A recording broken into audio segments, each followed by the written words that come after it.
Pablo Emilio Escobar Gaviria, a name once whispered in fear, spoken with admiration by some and horror by many.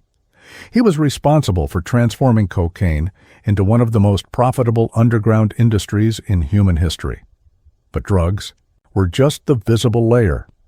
The true machinery behind his empire was something far more complex and far more insidious: money, dirty money, and how he managed to launder it until it looked cleaner than any corporate tax return.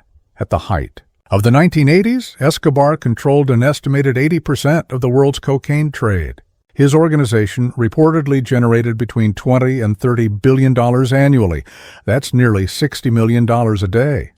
But such colossal wealth couldn't simply be stored in safes, though, ironically, Escobar did just that. He stashed cash in abandoned farms, inside walls, and under floorboards. He even lost millions each year to rats and mold. But that didn't matter.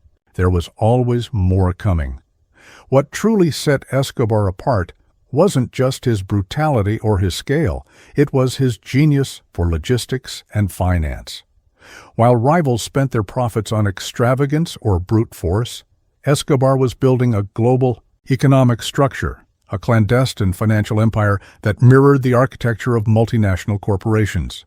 A shadow economy, where profits were laundered, debts were settled with blood, and every dollar was part of a grander scheme.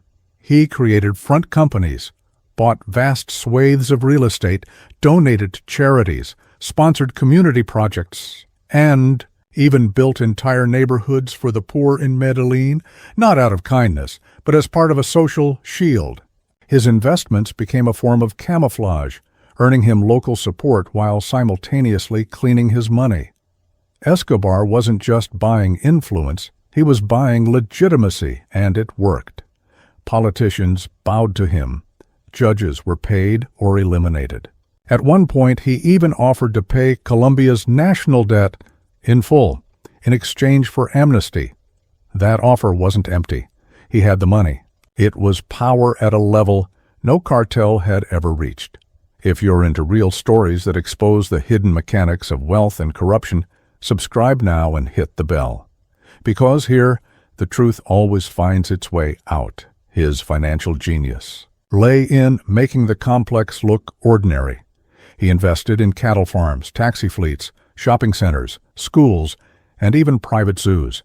He paid in cash, sometimes with duffel bags so full they had to be weighed, not counted. Each of these assets became part of a larger game, diversifying capital, masking origins, laundering through layers of legal appearance.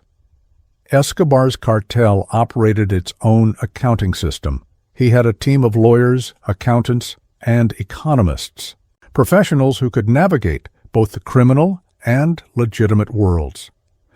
Money from drug sales would be filtered through small businesses like laundromats, restaurants, gas stations, cash-intensive enterprises that made it easy to inject illicit funds without raising eyebrows. He created shell corporations across Latin America and the Caribbean. In Panama, the Cayman Islands, and the Bahamas, he opened offshore accounts using forged documents and third-party proxies.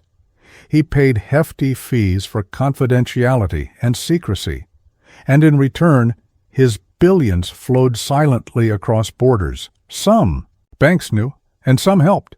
The appeal of Escobar's wealth was too strong. When the institutions of finance become compromised, the line between legitimate and illicit collapses, and Escobar mastered that gray zone. But it didn't stop there.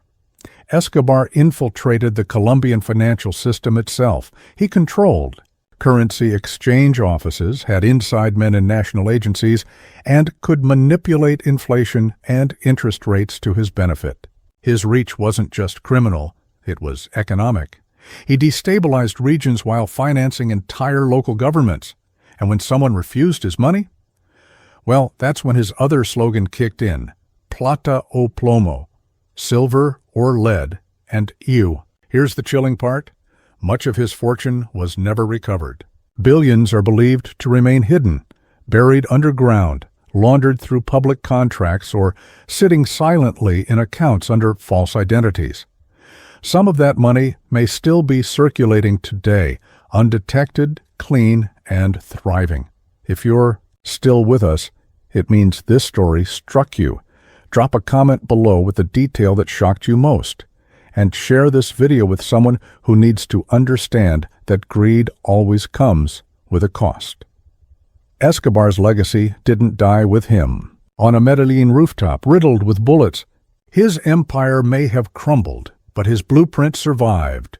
Today, his methods are studied, mimicked, and even revered by new generations of criminals, not because of the violence, but because of the structure. Escobar taught the world something terrifying, that with enough money, anything can be bought: loyalty, silence, respect, laws, and even history.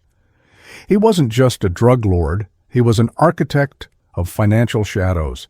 He turned systemic corruption into a business model, showing that laundering isn't just about cleaning money, it's about transforming reality. Decades later, echoes of his empire are still felt. Politicians fund campaigns with suspicious capital. Businesses launder billions under the radar of regulatory bodies. Entire economies operate in duality, the official narrative and the one hidden in backroom deals and coded ledgers. Escobar proved that you don't need to run for office to rule a country. You just need to control the flow of money. And that's what he did, brilliantly, ruthlessly, and lastingly. Because in the end, Pablo Escobar didn't just leave behind a trail of bodies. He left behind a shadow, a financial ghost, still moving, still shifting, still haunting the systems that allowed him to thrive. A reminder that behind every great fortune, there may lie a great crime, hidden in the shadows of greed,